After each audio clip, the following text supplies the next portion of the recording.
This is one of the most requested videos that you've been asking for, and I totally understand why. When you're spending hundreds, sometimes thousands on new flooring, the last thing you want is to be staring at chips, scratches or poor installation in a few years' time.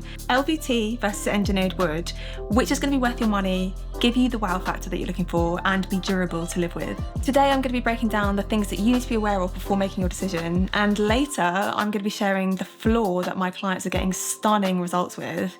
Let's get started. Hi guys, I'm Fee, I'm an interior designer and I post videos to show you how to renovate your dream home confidently and affordably. On this channel we talk about the mistakes to avoid, how to save money on your renovation and all the nitty-gritty details that will make your design perfect. So click the like and subscribe button if you're doing a renovation and you need some support.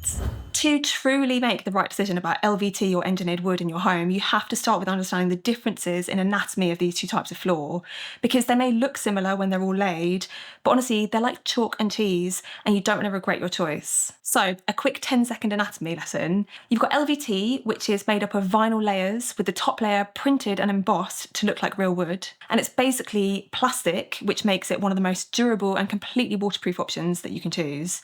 Then you've got engineered wood, which again is made up of layers, but this time it's made of real veneer wood on top with layers of plywood or high density fiberboard beneath. It is real wood, it's just a thin layer of it on top that's been added and more rigid material beneath it to make this floor stronger and more stable than solid wood. I have to compare their look and design first, because when my clients come to me and we're choosing between LVT and engineered wood flooring like we are now, it's my job to present options that are timeless and beautiful, not just in keeping with their properties and easy to maintain. And I have to say, engineered wood takes the lead in this category for its obvious authenticity. If you're laying a floor in living spaces, you want it to feel warm and homely, and you like the idea of reinstating traditional materials and adding value to a property, then engineered wood is the way to go. It offers that beautiful natural grain, the variation in colours, and it feels warmer underfoot.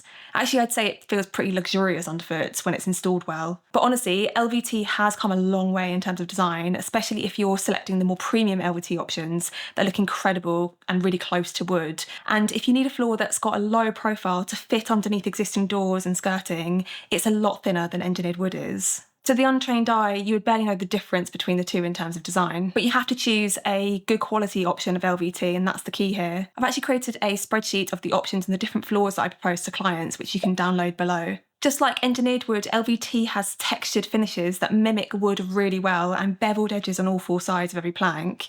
Yes, it's still a printed hard surface floor, but I would never discount LVT as an option in terms of design, especially if the floor you're selecting is for a kitchen or a bathroom, and I'll explain why in a minute. So my verdict for design, it has to be engineered wood, but just by a margin. Don't let that put you off LVT, it's one of my favourite floors to propose in projects. You need a floor that you don't have to worry about every time you drop things or you spill things, and it's got to be tough wearing and easy to mop. And this is where LVT steals the show, because it's water resistant and extremely durable. You can mop it, deal with spills, use it in every room in the house if you want to, like bathrooms, kitchens and laundry rooms, and it's tough as nails. Whereas engineered wood, on the other hand, is much more sensitive to water, and you shouldn't really lay it in bathrooms unless it's chosen and installed with great care. Engineered wood can definitely cope with some water, better than solid wood can, but not like LVT can. You also need to be a bit more mindful about engineered wood in a kitchen, but it is definitely doable, especially if you want to retain cohesion and lay it through your entire ground floor of a property. A tip here is just to make sure that your engineered wood has been treated to give it a durable outer layer that will really protect somewhat against spills. But yeah, you won't beat LVT for how easy it is to maintain. All of the engineered wood options I recommend in my flooring spreadsheet have actually been treated, usually brushed and lacquered, and it means they're less prone to taking on water. So download that when you've watched this and take a look. I've added US and UK suppliers on there as well. The link's down below. So what's my verdict on durability and water resistance? LVT is the clear winner here. It's waterproof, scratch resistant, and if you have pets or kids and you just want an easy life, it completely lowers the stress. Now, you want a floor that's going to look as beautiful as the day you installed it in 10 years' time, and how you maintain that floor is going to ultimately determine its longevity. LVT is pretty much set it and forget it, there's no finishing needed, whereas engineered wood needs a little bit more care, especially with cleaning products, and can scratch more easily, though you can sand it once or twice depending on the thickness. So what's my verdict on maintenance? This is really tough to say because some engineered wood floors actually get better and better with age, and they give you the ability to sand back and refresh it that LVT just can't. So I would ask yourself, do you want a floor that you'll never have to touch again? And if so, opt for LVT?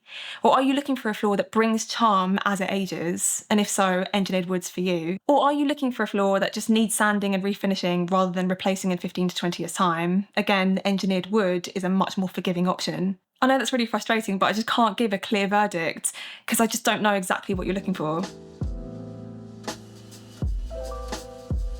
Another big factor in your flooring decision is going to be the price. And my top tip here is to itemise your budget really well, especially early in on your project. You don't want to blow all your budget on your floors when you know you need kitchen units, sofas, interior doors, everything else.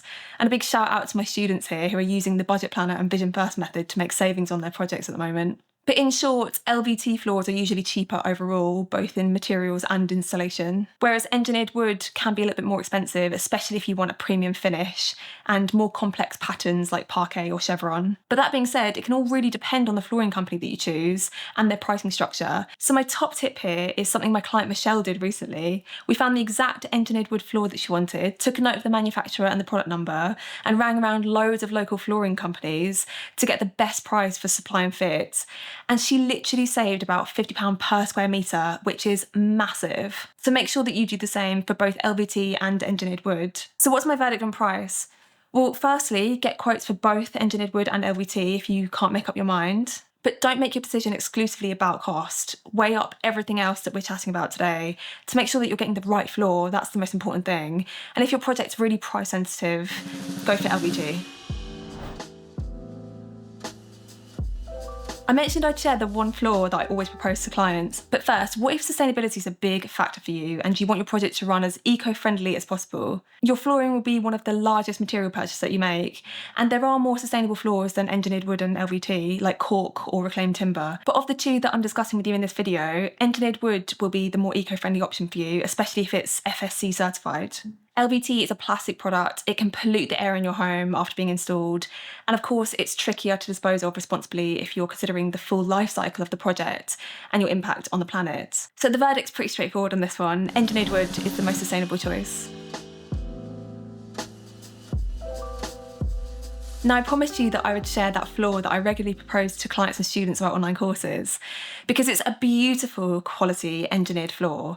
It's brushed and colour oiled, meaning it's fairly well protected against mops and spills, and it brings a sense of character to a home, as if these planks were fitted to the property the day it was built. It's the V4 Kingswood floor from the Heritage Collection, and by the way, none of this is sponsored, these are simply my choices that I put forward to clients. I've got many other floors that I regularly propose, some lighter oak options if that's what you're looking for, and LVT options, and it's over in my flooring spreadsheet, so head to the description box below to get access to it. But yeah, this floor has stolen mine and many of my clients' hearts for sure. Guys, if you found any of this helpful, click the thumbs up and subscribe, it really helps us to grow the channel. And watch this video next, I need to talk to you about laminate versus LVT if you're trying to keep your costs down whilst designing your home. Okay, I'll see you in the next one. Bye guys!